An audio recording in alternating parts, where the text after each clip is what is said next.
Halo, selamat pagi saudara. Kembali Kompas Kalsel sepekan menyapa Anda. Selain 3 sorotan utama tadi, kami juga memiliki beragam sajian informasi menarik lainnya yang telah kami rangkum dalam sepekan untuk Anda. Bersama saya Priscilla Nicola, inilah Kompas Kalsel sepekan. Hanya di Kompas TV, independen terpercaya.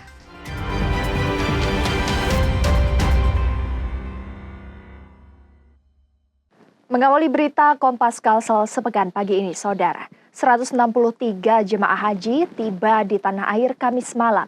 Namun seorang jemaah haji asal Kota Banjarbaru yang tergabung dalam kelompok terbang 7 dilaporkan hilang. 163 jemaah haji asal Kota Banjarbaru tiba di tanah air Kamis malam.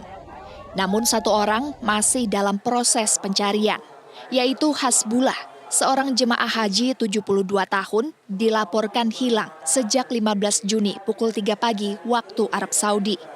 Menurut sang anak Siti Latifah yang merupakan pendamping, Hasbullah memang memiliki riwayat penyakit demensia dalam 1 tahun terakhir.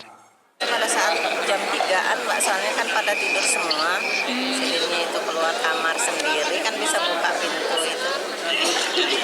Jadi langsung ketemu sama orang yang nggak dikenal, kan nggak tahu kalau punya riwayat demensia, diantar ke lobi, ditinggal di lobi. Jadinya ada pintu buka, kan pintu lobi itu bisa kebuka kalau ada orang jalan, beliaunya keluar. Saat ini PPIH Arab Saudi masih bekerja. Laporan jemaah hilang juga sudah disampaikan ke Konsulat Jenderal Republik Indonesia di Arab Saudi. Jika pencarian masih berlangsung sampai masa haji selesai, akan dilanjutkan Konsulat Jenderal. Setelah ditemukan, akan dipulangkan ke Indonesia. Ya, jadi pada saat ini PPIH Arab Saudi masih bekerja. Ini PPIH juga ikut mencari. Selain itu juga laporannya sudah sampai di Konsulat Jenderal Republik Indonesia. Jadi PPIH Arab Saudi dan Konsulat Jenderal yang bersama-sama melakukan pencarian. Nah, kalau nanti selesai operasional PPIH, maka pencarian nanti diteruskan oleh Konsulat Jenderal Republik Indonesia di sana. Proses pencarian juga melibatkan petugas klinik kesehatan haji Indonesia di Arab Saudi. Menyisir setiap rumah sakit di Mekah serta Jeddah, juga menyisir setiap hotel yang ditinggalkan jemaah haji Indonesia. Nabila Cheva, Kompas TV, Banjarbaru, Kalimantan Selatan. 421 orang jemaah haji Kalimantan Selatan dalam kelompok terbang 7 tiba di tanah air Kamis malam. Kloter 7 debarkasi Banjarmasin ini merupakan gabungan jemaah asal Kota Banjarbaru, Kabupaten Tapin, dan Kabupaten Balangan. Sebelumnya total 423 jemaah dan petugas haji berangkat dari embarkasi Banjarmasin. Namun jumlah jemaah kloter 7 pada pemulangan berkurang. Jemaah yang pulang 421 orang dengan rincian tanazul atau pemulangan lebih awal 8 orang, dirawat 1 orang, dan 1 orang masih dalam tahap pencarian. Tim Kesehatan Haji Kloter 7, Dr. Siska Brina, bilang 1 orang jemaah asal Kota Banjarbaru masih dirawat di Madinah, didiagnosa pneumonia atau infeksi paru-paru. Jemaah sempat kritis hingga dirawat di ICU, namun saat ini mulai membaik. Jika kondisi terus membaik, tim kesehatan optimistis jemaah dapat pulih dalam 2 hari ke depan dan segera menyusul pulang ke tanah air. Beliau sakit dirawat itu tanggal 19 Juni 2025. Sakitnya karena memang beliau ada sesak napas, ya. Kemudian sesak napas dan panas tinggi, dan beliau juga tidak mau makan, ya. Dan kita laporkan ke dokter visitasi, kebetulan waktu di Madinah. Sementara seorang jemaah asal Kabupaten Balangan senang bisa selesaikan ibadah haji dan sehat kembali ke tanah air. Alhamdulillah sehat. Lancar aja kah semuanya toh? Ini lancar aja, transportasinya lancar, makanannya resep aja, nyaman. Setibanya di tanah air, kesehatan jemaah masih dipantau tim kesehatan di debarkasi melalui aplikasi SSHP. Nabila Cheva, Kompas TV, Banjarbaru, Kalimantan Selatan. Badan Narkotika Nasional Provinsi (BNNP) Kalimantan Selatan musnahkan sejumlah barang bukti narkoba pada Selasa siang. Total barang bukti yang dimusnahkan mencapai 506 gram dari 3 perkara. Pemusnahan barang bukti narkoba jenis sabu dengan total 506 gram dilakukan dengan diblender dan dicampur cairan kimia pembersih lantai. Disaksikan sejumlah tersangka di antaranya AR dan MH serta DG dan MD. Barang bukti narkoba yang telah diblender lalu dibuang ke kloset. Tersangka ditangkap di sejumlah titik di antaranya di sebuah hotel di Banjarmasin, di Berabai dan di Liang Anggang. Jadi sudah kami petakan sementara ini belum ketemu antara tiga itu. Tapi masing-masing sudah punya jaringan tersendiri, tapi kami belum tahu nanti ke atasnya ke mana. Kami lagi kembangkan. BNNP Kalimantan Selatan masih menelusuri pelaku lain dalam jaringan tersangka yang sudah ditangkap ini. Novel Rafif, Kompas TV Banjarmasin, Kalimantan Selatan. Saudara, keluarga dan kuasa hukum Juwita sayangkan pemindahan Jumran ke Lapas Balikpapan. Pemindahan Jumran dipertanyakan karena dinilai janggal dan tak transparan.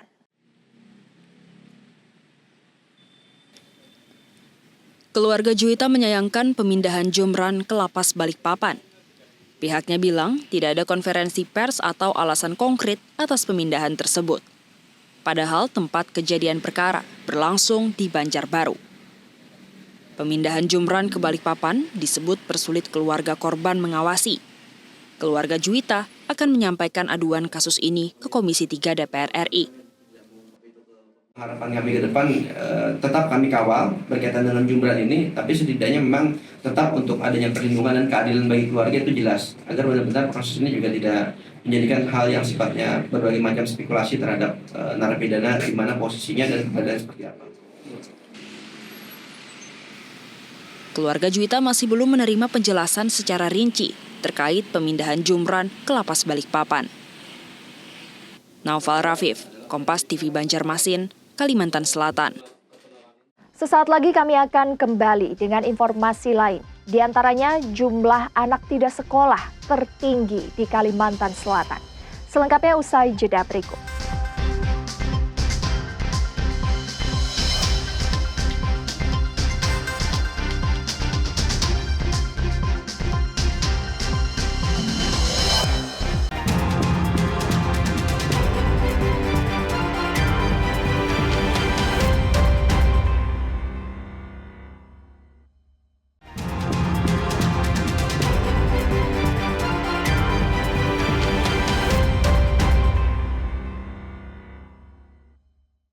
Terima kasih Anda masih bersama kami di Kompas Kalsel Sepekan.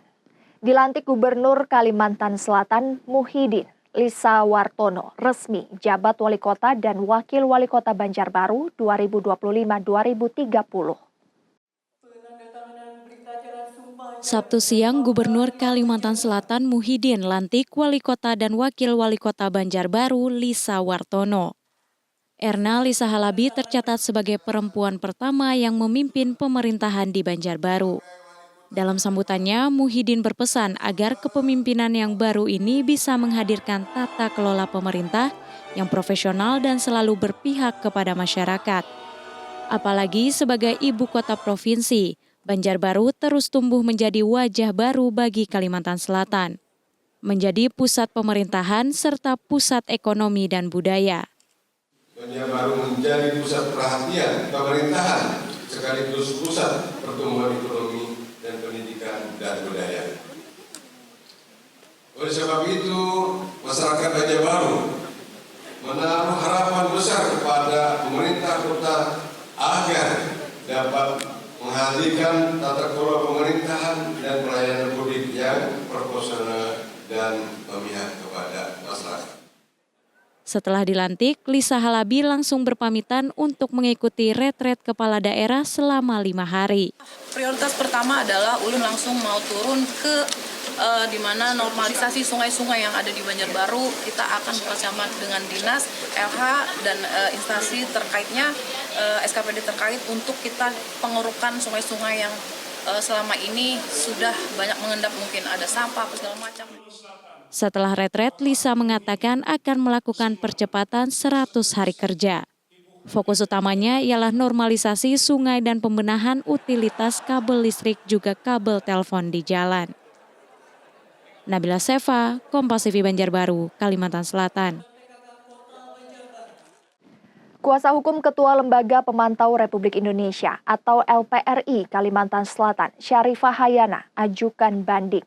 Kuasa hukum minta Ketua LPRI Kalimantan Selatan dinyatakan tak bersalah.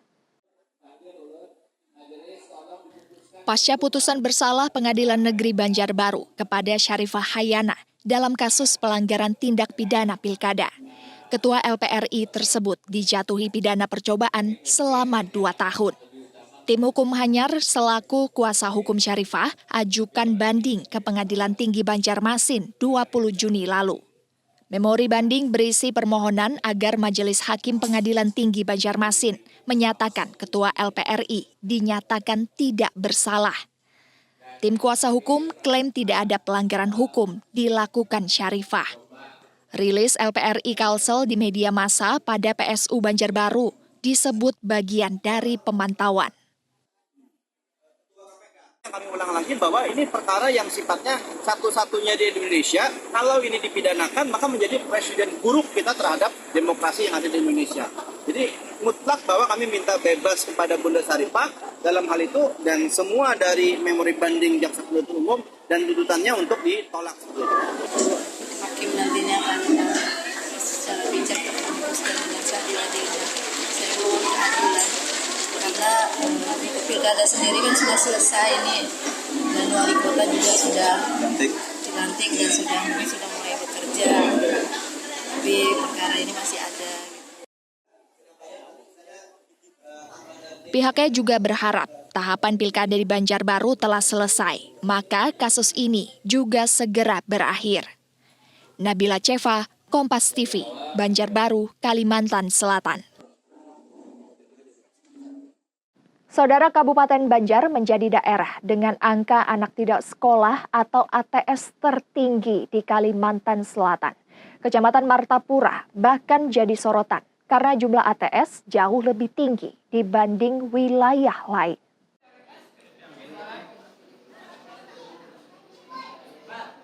Jumlah anak yang masih bersekolah di Kabupaten Banjar berbanding terbalik dengan data anak tidak sekolah atau ATS yang kian mengkhawatirkan.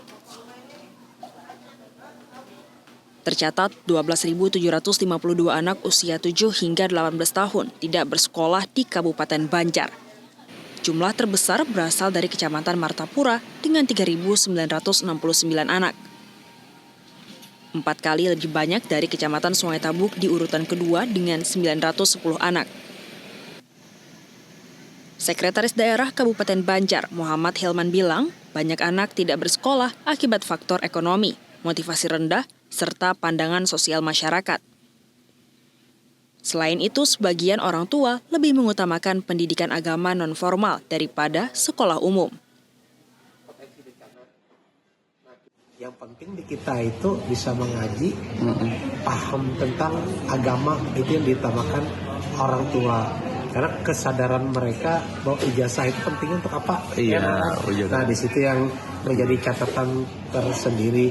Tapi kalau kami ya tujuan akhirnya kita itu kan bagaimana tingkat literasi pemahaman masyarakat kita akan lebih tinggi dari kemampuannya mendapatkan pengetahuan. Untuk menjawab permasalahan ATS, pemerintah Kabupaten Banjar berencana menggelar rapat koordinasi, termasuk memfokuskan dukungan pemerintah pada beasiswa bagi anak-anak dari keluarga tidak mampu. Arpawi, Kompas TV, Kabupaten Banjar, Kalimantan Selatan. Mendapat predikat Kota Layak Anak kategori Madya sejak tahun 2019, Kota Banjarbaru bersiap naik level ke kategori utama. Kota Banjarbaru saat ini berada di tahapan verifikasi lapangan untuk naik level menjadi kota layak anak kategori Nindya, yang kemudian bisa ditingkatkan lagi menjadi kategori utama. Sebelumnya penilaian mandiri pemerintah provinsi telah dilakukan. Berbagai fasilitas menunjang kota layak anak juga telah dimaksimalkan sesuai tugas pokok dan fungsi satuan kerja perangkat daerah, termasuk penanganan laporan terhadap anak. Jadi administrasinya itu banyak yang harus kita input, merupakan data dukung untuk di setiap indikator tadi. Jadi kan kita ini ada 24 indikator dengan 5 klaster. Nah itu yang harus kita penuhi dengan melampirkan data dukung. Sementara penjabat Sekretaris Daerah Kota Banjarbaru, Sirajoni bilang, upaya meningkatkan status kota layak anak ini harus dibarengi dengan upaya melindungi hak anak. Menaikkan status itu cuma simbol saya pikir, tetapi lebih lagi itu kalaupun kita dapat itu sebagai penyemangat aja bagi kita pemerintah Kota Banjarbaru dan juga mungkin para instansi atau stakeholder lainnya untuk lebih mengutamakan kepentingan anak. Diharapkan status kota layak anak di Banjarbaru menjadi penyemangat untuk terus mengutamakan kepentingan anak dan tumbuh kembangnya. Nabila Cheva, Kompas TV Banjarbaru, Kalimantan Selatan. Usai jeda kami akan kembali dengan informasi menarik lain. Di antaranya Puskesmas Aluh-Aluh nyaris ambruk. Sesaat lagi.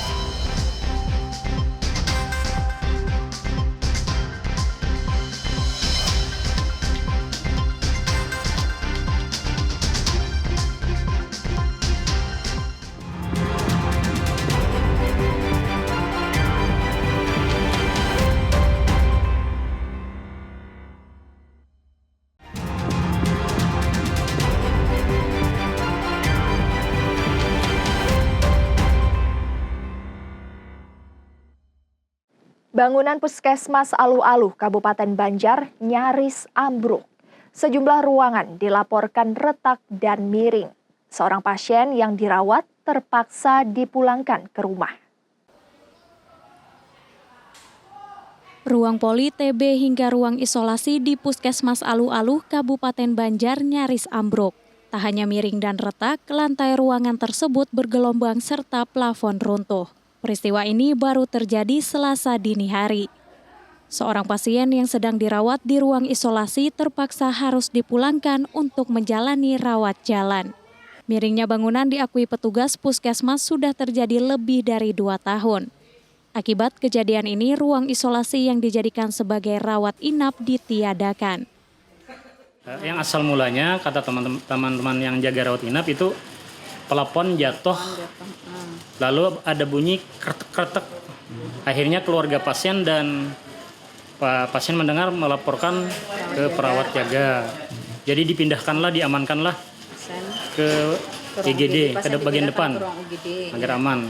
Oh, berarti memang ada pasien? Memang ada pasien. Untuk pelayanan tetap jalan, kami pindahkan ke rawat jalan. Jadi IGD aja, cuman rawat inap tidak bisa. Sementara untuk ponet tetap kami buka juga. Dinas Kesehatan Kabupaten Banjar berkoordinasi melakukan pemindahan rawat inap ke aula Kecamatan Aluh-Aluh. Penganggaran segera dilakukan di APBD Perubahan. Sekarang ini treatment kami sementara udah berkomunikasi dengan Kepala Puskesmas juga dengan Ibu Kepala Dinas tadi. Akhirnya ingin kami pindahkan sementara rawat inapnya ke aula kecamatan yang lama. Kalau yang untuk Puskesmas Aluh-Aluh sendiri yang rawat inap ini akan coba kami usulkan untuk secepatnya dapat penganggaran bisa dimasuk di perubahan ini. Mudah-mudahan bisa masuk. Dinas Kesehatan Kabupaten Banjar sudah meninjau lokasi dan meminta pihak puskesmas menyusun kronologi kejadian untuk disampaikan ke Dinas PUPR. Langkah ini diperlukan untuk peninjauan struktur dan tindakan perbaikan lebih lanjut. Arpawi, Kompas TV Kabupaten Banjar, Kalimantan Selatan. Akibat ruang layanan puskesmas retak dan nyaris ambruk, seorang balita yang dibawa dalam kondisi kejang tak bisa mendapatkan penanganan layak.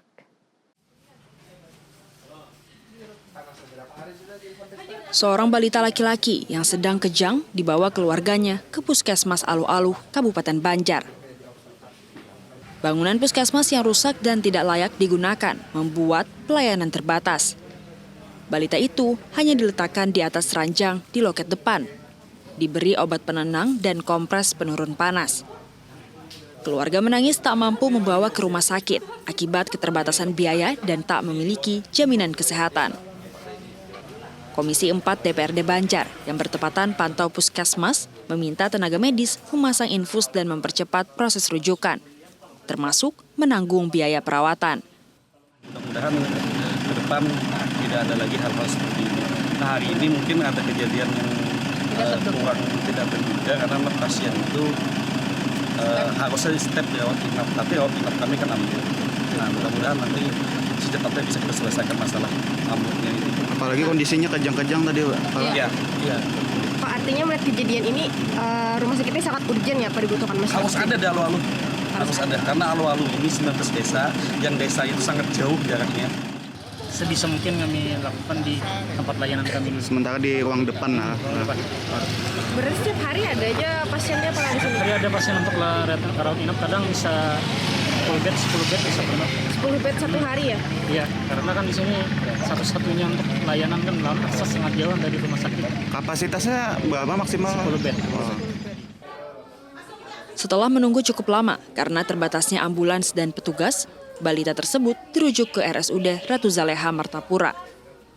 Kasus ini menjadi potret nyata masalah serius layanan kesehatan di wilayah terpencil yang satu-satunya melayani rawat inap dengan kapasitas 10 pasien.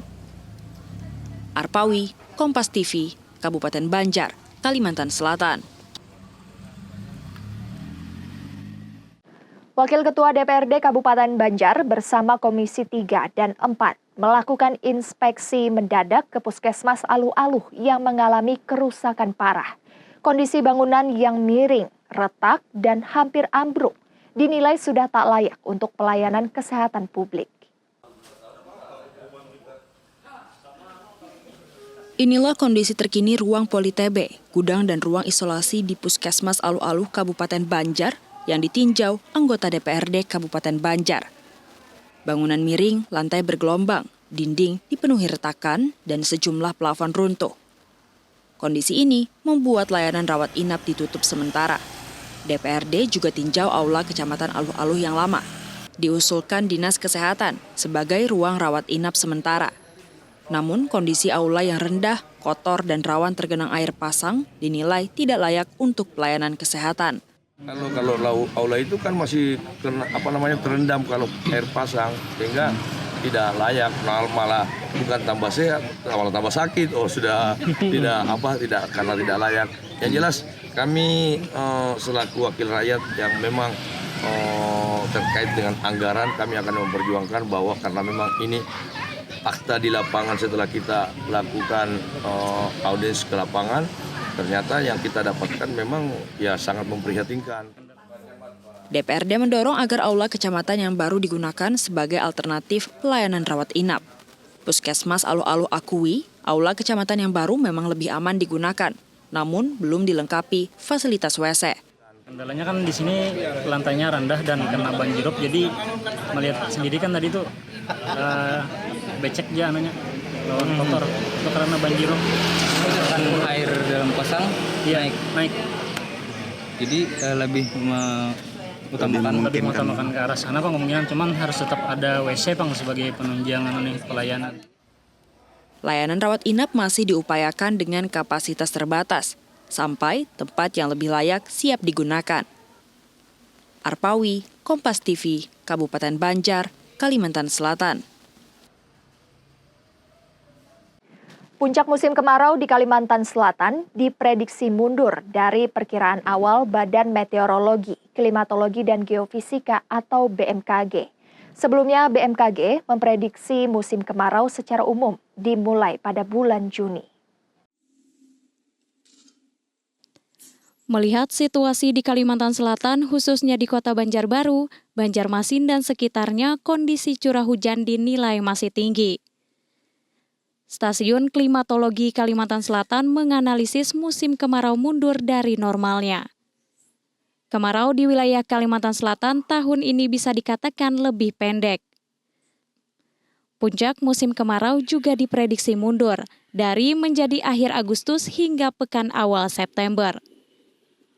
Mundurnya musim kemarau juga dipengaruhi La Nina yang mulai aktif meskipun indeksnya masih rendah mendekati menengah.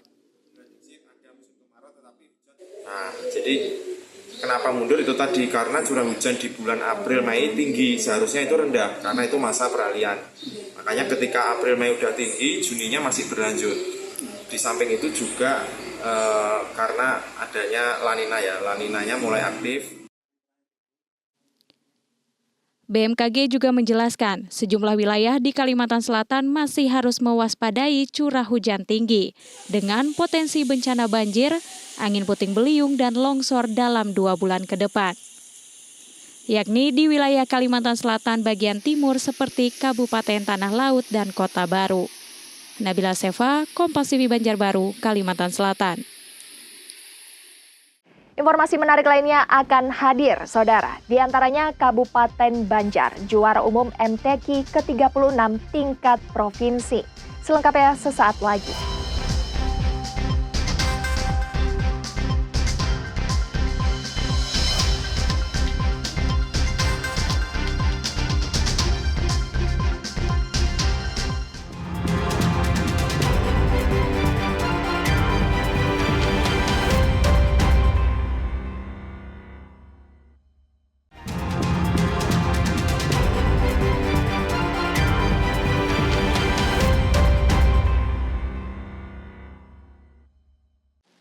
Masih bersama kami di Kompas Kalsel sepekan, Saudara. Kabupaten Banjar kembali buktikan dominasi di ajang musabakah tilawatil Quran MTQ tingkat Provinsi Kalimantan Selatan. Bukan hanya juara umum 3 tahun berturut-turut, gelaran ini juga berbuah berkah bagi UMKM lokal yang panen omset jutaan rupiah.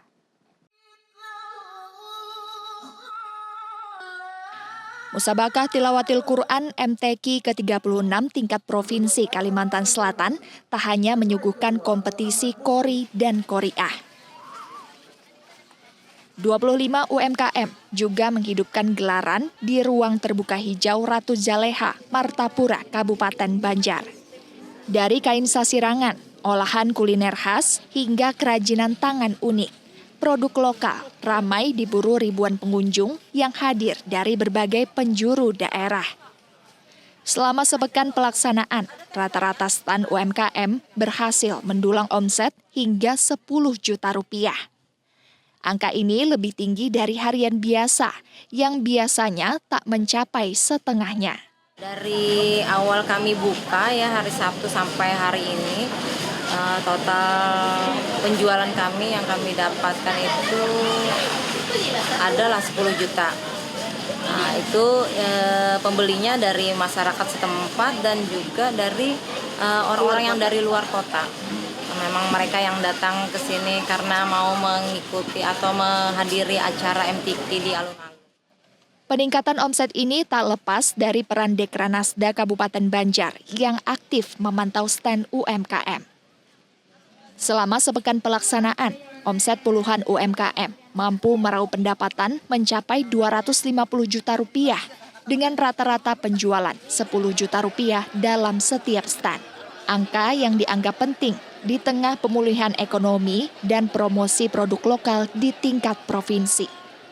Jadi saya sempatkan, tadi sore saya turun langsung berbincang dan berbicara dengan teman-teman dari kabupaten kota lain yang ada di stand. Kebetulan laporannya ada 25 stand dan itu alhamdulillah omsetnya kurang lebih hampir ya 250 juta sepanjang MTQ berlangsung. Nah ini tentu sangat memuaskan sehingga mereka dari persiapan, kemudian pelaksanaan, menjaga stand, mempromosikan produk daerah. Bahkan tadi saya sempat berbincang dengan pengunjung stand dari Jawa Barat ya. Mereka membungkus oleh-oleh dari kerupuk olahan Kota Baru. Jadi bukan cuma produk Kabupaten Banjar, tapi seluruh produk yang mewakili Kalimantan Selatan dari kabupaten kota lain sangat diminati dan laku. Di bidang prestasi, Kabupaten Banjar kembali mengukuhkan diri sebagai juara umum MTQ Provinsi untuk ketiga kalinya secara berturut-turut. Prestasi ini tak hanya menunjukkan pembinaan yang konsisten, tetapi juga memperteguh posisi Banjar sebagai pencetak kori-koriah berbibit unggul. Sebagai bentuk apresiasi, pemerintah Kabupaten Banjar bahkan memberikan 35 paket umroh bagi para peserta berprestasi. Alhamdulillah kegiatan pada hari ini sukses berakhir dan alhamdulillah juga sukses prestasi.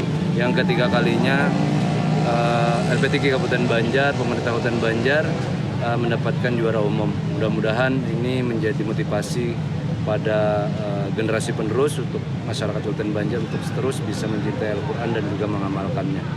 Untuk next di Batola Bang seperti apa nanti Pak? Dan tentunya kami terus bisa walaupun memang 3 kali berturut-turut kita menjuarai, tentu ada beberapa hal yang memang harus dievaluasi, kita evaluasi dan kita pertahankan juara ini. Gelaran MTQ ke-36 di Martapura, Kabupaten Banjar bukan sekedar ajang lomba tilawah, namun juga pembuktian prestasi dan pendorong pertumbuhan ekonomi UMKM lokal. Arpawi, Kompas TV, Kabupaten Banjar, Kalimantan Selatan. Puluhan jurnalis ekonomi di Kalimantan Selatan mengikuti pelatihan penggunaan Artificial Intelligence AI. Pakar menyebut kolaborasi AI dan pers bisa hadirkan informasi yang lebih cepat dan akurat. Artificial Intelligence atau kecerdasan buatan dewasa ini kian jadi topik hangat di berbagai aspek, termasuk penggunaannya dalam dunia jurnalistik. Bank Indonesia mengajak puluhan wartawan ekonomi di Kalimantan Selatan untuk turut menerapkan AI dalam aktivitas jurnalistik sehari-hari. Jangan dari teman-teman, tentunya ini bukan buat membantu teman-teman semua. Yang tadinya cara kerjanya manual, sekarang dibantu teknologi, yang harapannya tentunya bisa meningkatkan kapasitas teman-teman semua. Makanya ini juga namanya capacity building, berarti membangun kapasitas teman-teman. Meski demikian, pakar AI Universitas Telkom mengakui saat ini AI masih dalam pengembangan dan tidak menutup terdapat bias dalam informasi yang disajikan. Untuk itu, pers dan AI menjadi unsur yang saling menguntungkan. AI membantu bekerja lebih cepat, sementara wartawan menyajikan informasi yang akurat. Informasi karya jurnalis inilah jadi data yang diolah AI. Bisa membantu kita untuk mempercepat penulisan gitu Pak, penulisan berita dan sebagainya. Kita bisa lebih cepat untuk mendapatkan informasi yang kredibel dan seterusnya. Tapi pada intinya adalah nantinya hasil-hasil dari jurnalistik Bapak Ibu inilah yang juga akan menjadi data yang kredibel untuk AI itu sendiri. Jadi ini malah justru saling bermutualisme satu sama lain lah gitu ya. Ada benefit satu sama lain. Jadi kita ngambil data dari Bapak Ibu nantinya yang terbaru seperti apa dan sebagainya. Tetapi Bapak Ibu juga membuat berita-berita yang lebih kredibel, lebih cepat dan sebagainya dari AI. Mungkin seperti itu. Dengan masuknya era jurnalisme didukung AI, kemampuan membedakan fakta dan fiksi serta mengedepankan narasi yang berbobot dan bertanggung jawab jadi kian krusial. Syamsul Alam, Kompas TV Hulu Sungai Selatan, Kalimantan Selatan. Kemunculan kecerdasan buatan atau artificial intelligence menjadi tantangan baru dalam dunia jurnalistik. Melalui intro Press Week, mahasiswa FISIP Universitas Lambung Mangkurat diajak mengenali risiko dan peluang penggunaan AI dalam produksi berita. Fenomena artificial intelligence atau AI yang mulai masuk ke dunia jurnalistik mendorong mahasiswa untuk lebih kritis menyikapi teknologi. Lembaga Pers Mahasiswa atau LPM Intro menggelar Intro Press Week Volume 2, mengangkat digital journalism tetap eksis dengan bijak di era AI. Melalui acara ini, mahasiswa diajak memahami cara bijak menggunakan teknologi tanpa mengabaikan etika jurnalistik. Seperti yang kita tahu, hari ini kan banyak ya marak penggunaan AI di sosial media, ada pro dan kontranya juga, banyak diskusi tentang AI tersebut. Jadi itu alasan kami memilih tema AI ini supaya lebih mengenal aja sih gimana sih pemanfaatan AI di jurnalistik. Dalam sesi materi, Koordinator Wilayah Masyarakat Anti Fitnah Indonesia atau Mafindo Banjarmasin, sekaligus akademisi ULM Banjarmasin Sri Astuti, memaparkan pentingnya peran manusia di tengah serbuan informasi palsu.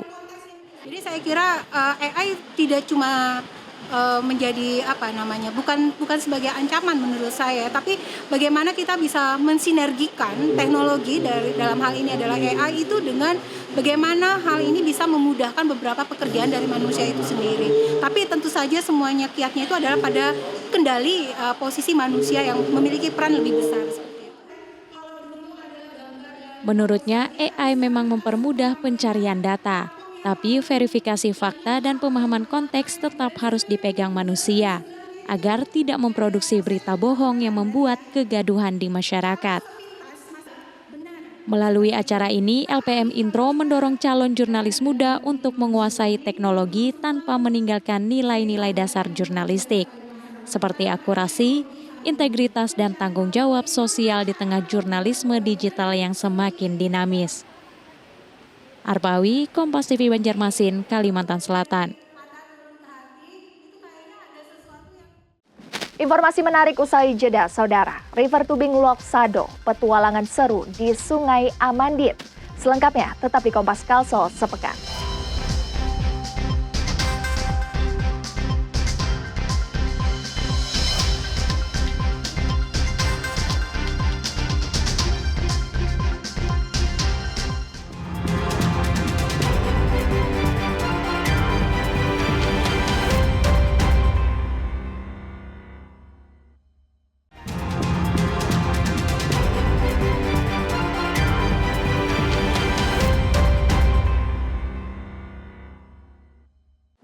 Polresta Banjarmasin gelar lomba Dai-Daiyah Cilik dalam rangkaian hari ulang tahun ke-79 Polri. Pertandingan catur juga digelar dalam kesempatan ini. Tampil dengan percaya diri, peserta lomba Dai Cilik tunjukkan kemampuannya berdakwah di depan publik. Lomba ini digelar dalam rangka menyemarakan hari ulang tahun ke-79 Bayangkara. Ajang ini pun diakui jadi penambah pengalaman peserta. Tapi ada waktu sebelum lombanya Tantangannya apa? menghafal teks ya. Nah, pengumumannya cuma 1 hari sebelum acara ini, jadi agak berat di menghafal teks. Masyarakat yang religius jadi pendorong digelarnya lomba Dai Cilik, sekaligus pembinaan mental dan akhlak mulia sejak dini. Kalau Dai Cilik, kita ketahui bersama Banjarmasin adalah religius dan Islaminya sangat kental. Kita ingin memberikan kesempatan kepada adik-adik kita supaya nanti dapat pengalaman untuk masa depannya menjadi dai-dai untuk masa depan. Sementara pertandingan catur juga digelar di Aula Matilda Mapolresta Banjarmasin. Diharapkan sinergi Polri dan masyarakat semakin baik dalam mewujudkan ketertiban masyarakat dan hukum. Naufal Rafif, Abrar Effendi, Kompas TV, Banjarmasin, Kalimantan Selatan. Polres Banjarbaru semarakan rangkaian Hari Bayangkara dengan turnamen catur. Turnamen menggandeng Persatuan Catur Seluruh Indonesia, Kota Banjarbaru. Maksimalkan bibit pemain catur di Banjarbaru. Polres Banjarbaru gelar turnamen catur dalam rangka peringatan Hari Bayangkara ke-79. Turnamen ini melibatkan 24 peserta termasuk atlet catur Kota Banjarbaru. Turnamen ini diharapkan menambah rating atau peringkat atlet di Banjarbaru untuk mengikuti kompetisi di tingkat selanjutnya. Jadi yang nanti akan ikut bertanding ini adalah adik-adik kita atau atlet-atlet yang ada di Banjarbaru. Nah, ini mungkin akan menambah rating sehingga nanti bisa mengikuti event-event kompetisi di tingkat selanjutnya. Seorang peserta atlet Percasi Banjarbaru bilang, turnamen ini jadi ajang persiapan. Terlebih Percasi Banjarbaru menargetkan emas pada Porprov di Tanah Laut tahun nanti. Siapannya penting soalnya karena kita tidak cuma hanya latihan tapi juga harus melihat langkah lawan gitu supaya terbiasa gitu ya. Serangkaian kegiatan juga telah diselenggarakan Polres Banjarbaru dalam rangka Hari Bayangkara. Seperti kegiatan bakti sosial dan sejumlah lomba yang diharapkan mendekatkan Polri dengan masyarakat. Nabila Seva, Kompas TV Banjarbaru, Kalimantan Selatan. Saudara, latihan tempur skala besar digelar TNI Angkatan Udara di Desa Maluka Baulin, Kabupaten Tanah Laut, Kalimantan Selatan. Latihan ini tak hanya menguji kesiapsiagaan alutsista, tapi juga melibatkan kekuatan udara dan darat dalam operasi militer terpadu. Inilah manuver pesawat tempur dan pasukan terjun payung yang diperagakan TNI Angkatan Udara dalam latihan Puncak Matra Udara Sikatan Daya 2025 Senin siang. Latihan digelar di areal Wifon Range Dwi Harmono, Desa Maluka Baulin, Kabupaten Tanah Laut. Dilaksanakan di bawah Komando Koopsut 2 Makassar dan dikoordinir Lanut Samsudinor. Latihan ini mensimulasikan situasi krisis ketika wilayah Kalimantan Selatan diduduki musuh dan TNI Angkatan Udara dikerahkan untuk menetralisir ancaman.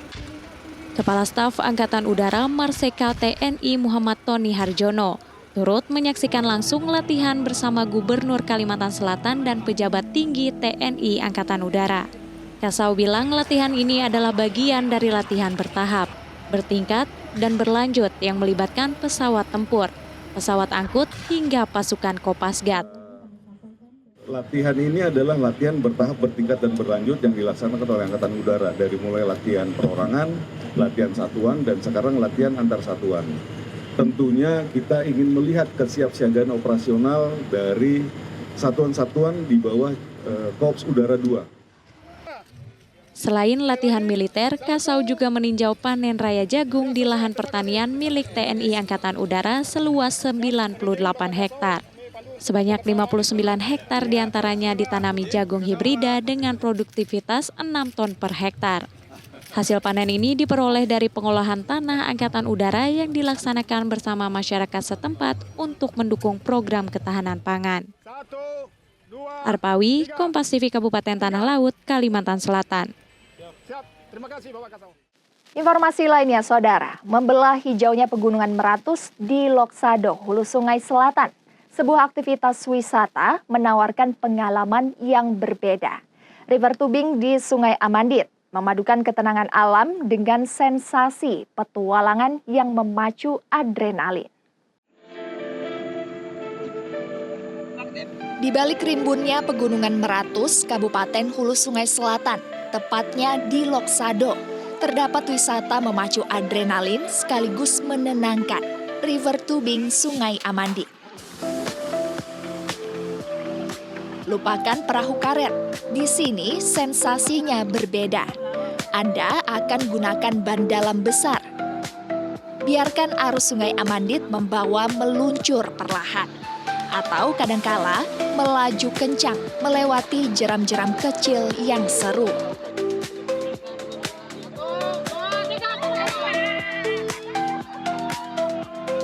Pemandangan sepanjang perjalanan memanjakan mata.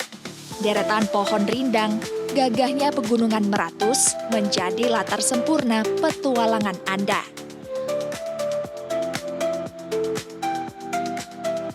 Untuk menambah tensi petualangan, Anda bisa melepas ban dari rombongan dan melaju sendiri. Tak perlu khawatir, Anda tetap didampingi pemandu lokal berpengalaman.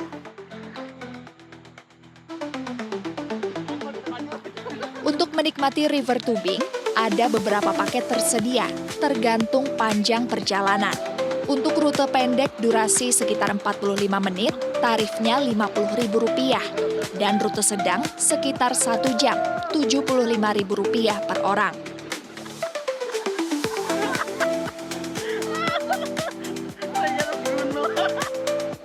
Namun umumnya pengunjung lebih suka rute panjang, durasi sekitar 2 jam dengan tarif Rp100.000 atau bahkan rute ekstrim, durasi 2 jam 30 menit, tarif Rp150.000 per orang. Yang paling ramai yang disukai pengunjung tuh? Yang jalur 2 sama jalur 3 lah, soalnya ombaknya lebih asik. View-nya sama pengalaman arus ombaknya, sensasinya kayak gitu nah. Terus bisa meluapkan emosi lah gitu lah, yang di benak-benak. Kesannya asik, lagi rame-rame kalau kesini lebih baik. Apa yang paling seru tadi dari river tubing-nya? Wisata alam sih yang masih asri juga. Lihat pemandangan gitu ya. Apapun paket yang dipilih, pengalaman menyatu dengan alam Sungai Amandit adalah keunggulan utamanya. Kejernihan air, kesegaran udara pegunungan, dan keramahan penduduk lokal akan membuat liburan Anda di Loksado tak terlupakan. Syamsul Alam, Kompas TV, Hulu Sungai Selatan, Kalimantan Selatan.